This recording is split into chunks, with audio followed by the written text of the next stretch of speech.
বর্তমানে টাইগাররা হয়ে গেছে ভিজা বিড়াল। যেভাবে টাইগাররা খেলে যাচ্ছে এইভাবে করে যদি খেলে যায় তাহলে ওডিআই বিশ্বকাপে কোনো রকমেই টাইগাররা জায়গা পাবে না। আর 2027 বিশ্বকাপে যদি টিকে থাকতে হয় বা চূড়ান্ত পর্বে টিকিট পেতে হয় তাহলে সেরা 8-এ থাকতে হবে।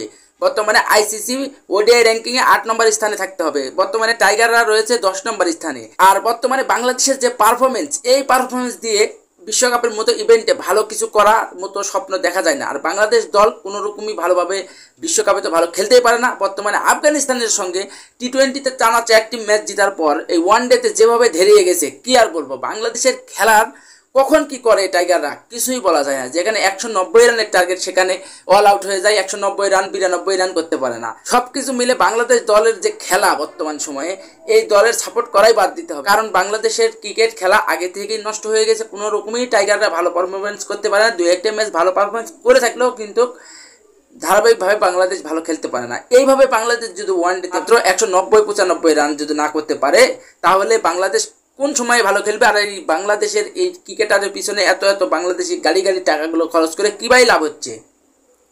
এই প্রশ্নটা আপনাদের কাছে আমার থাকলেও আপনারা কমেন্ট বক্স তো খোলা আছে, কমেন্ট বক্সে কমেন্ট করে যাবেন।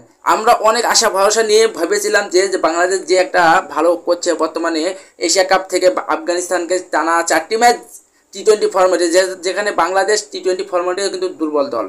সেই দুর্বল দল ওডিআই ফরম্যাটে, বাংলাদেশের প্রিয় ফরম্যাট কিন্তু ওডিআই ফরম্যাটে বাংলাদেশরা ভালো খেলে। আমিও বাংলাদেশকে ওডিআই ফরম্যাটে নিয়ে ভালো খেলে এই সম্পর্কে কয়েকটা ভিডিও বানিয়েছি। কিন্তু বাংলাদেশ ওডিআই ফরম্যাটে যে খেলা দেখাচ্ছে, এই খেলা দিয়ে আমি এখন নিজের কাছে নিজেকে লজ্জিত লাগছে।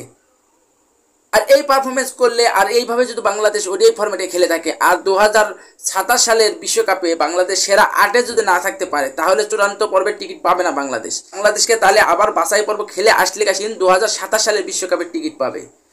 কেন আমরা বাছাই পর্ব খেলবো? এই দল কি বাছাই পর্ব খেলার মতন দল? এই দল তো এরকম ছিল না, হঠাৎ করে বাংলাদেশ দলের এরকম কেন হলো? এর পিছনে কি কারণ লুকিয়ে রয়েছে? যে দল ধারাবাহিকভাবে ওডিআই ফরম্যাটে ভালো খেলতো, কয়েকটা ম্যাচ কিছু ম্যাচ বাংলাদেশ হারতে পারে, কিছু হার আছে, এসব হারগুলো মেনে নেওয়া যায় না। মাত্র 190+ রান, তাই বাংলাদেশ তারা করে ওডিআই ফরম্যাটে জিততে পারে, যেখানে ওভার প্রতি রান লাগে 4-এরও কম। সেই ম্যাচটি বাংলাদেশ হেরে যায়। এই লজ্জার কোথায় রাখবো? এই লজ্জার কোথায় লুকাবো? তো থাক, আর ভিডিও বানাবো না। আজ এই পর্যন্ত, ভিডিওটি এই পর্যন্তই। তো ভালো লাগলে লাইক করুন। আর বলার মতন কিছু ভাষায় খুঁজে পাচ্ছি না বন্ধুরা। থাক আজ এই পর্যন্ত।